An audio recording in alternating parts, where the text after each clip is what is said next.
Ma vie, elle s'est toujours faite autour de deux points, ma vie professionnelle et ma vie spirituelle.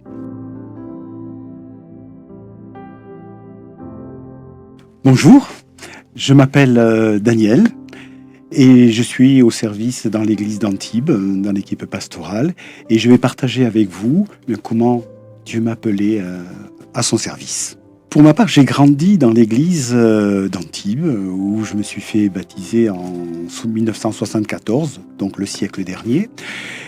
Et là, dès les premières années, j'avais un cœur où j'aimais vraiment notre Dieu. Et dans ce feu, de ce zèle du premier amour, eh bien, j'ai eu dans le cœur cette conviction que je allais rentrer dans le service du Seigneur. J'ai servi dans différents services, pas au départ sur Antibes, puisque je suis parti très rapidement, sur 1 à 2 ans après, en région parisienne pour mon travail.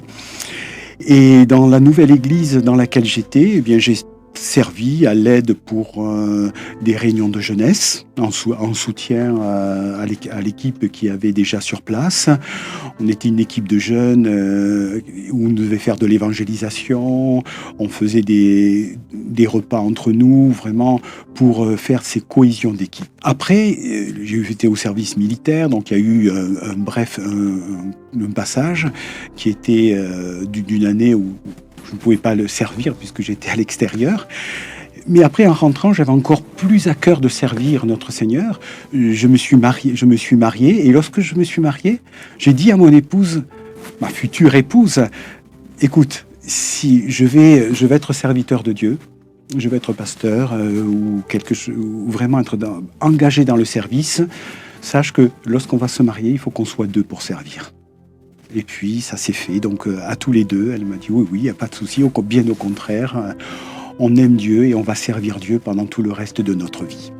Ma vie, elle s'est toujours faite autour de deux points, ma vie professionnelle et ma vie spirituelle. Puisque l'un ne va pas sans l'autre, on est obligé d'avoir un travail et de travailler.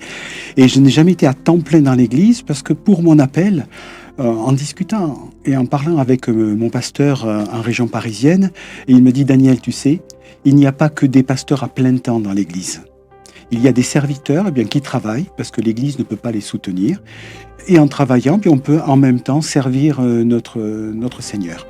Et j'ai vu par son exemple également que lui, quand l'église pouvait, il était en temps plein, et quand l'église ne pouvait pas, il reprenait du travail, puisqu'il était comptable d'une société, il pouvait gérer son temps, et il travaillait donc en même temps.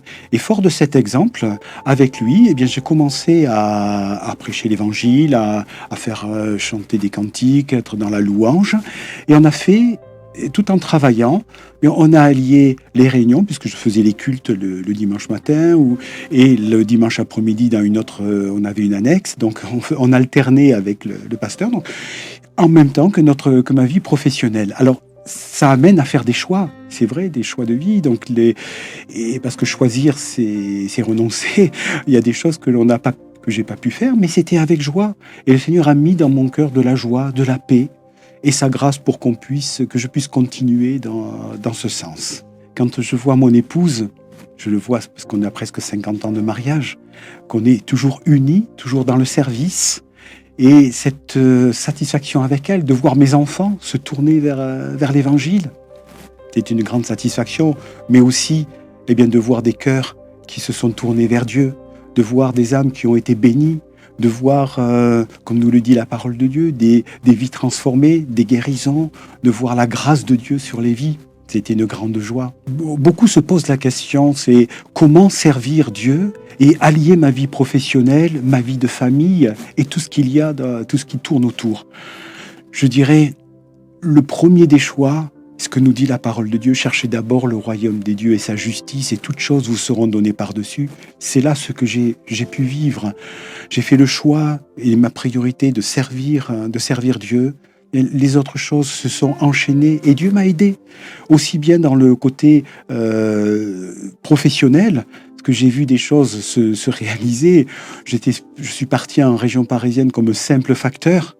Et je reviens dans les Alpes-Maritimes quelques années plus tard comme responsable, comme manager avec un niveau de cadre. Et j'ai terminé ma carrière comme cadre supérieur au sein de mon entreprise. C'était vraiment une bénédiction. Dieu m'a aidé puisque tous les matins, je remettais ma carrière entre les mains du Seigneur. Je disais, Seigneur, aide-moi. Et le Seigneur m'a aidé, a ouvert les portes, mais j'étais à son écoute. Et c'est là le principal, c'est être à l'écoute de Dieu. Et il va nous diriger dans nos différents choix. C'est pas hésiter à lui remettre, faire preuve d'humilité. Seigneur, qui suis-je? Aide-moi. Et le Seigneur nous aide. Mais ça implique aussi des choix, considérer notre vie après. Et le Seigneur, eh bien, n'est pas un Dieu pauvre. Il est riche en miséricorde. Et lorsqu'on se confie en lui, eh bien, il nous aide et il nous conduit. Ce que je peux te souhaiter, eh bien, c'est que Dieu vraiment te conduise et te dirige et que tu l'écoutes. Alors simplement, laisse-toi conduire par lui. Il va te diriger vers le meilleur. Et comme Josué a franchi le Jourdain, il a d'abord mis le pied dans le Jourdain. Le Jourdain ne s'est pas ouvert immédiatement, mais il s'est ouvert lorsque les sacrificateurs ont sonné de la trompette et quand Josué a mis le pied dans le Jourdain, là, eh bien les eaux se sont ouvertes. Il a été par la foi, et je crois que le service se fait aussi par la foi. Et lorsque tu vas rentrer dans le service, eh bien fort de ton appel, eh bien lorsqu'il y aura les épreuves, les difficultés, eh bien tu vas te reposer sur cet appel que tu as, et tout ira bien, parce que notre Dieu est un Dieu qui nous accompagne, et qui est au milieu de nous, et qui ne nous laisse pas seuls, mais qui nous accompagne tous les jours.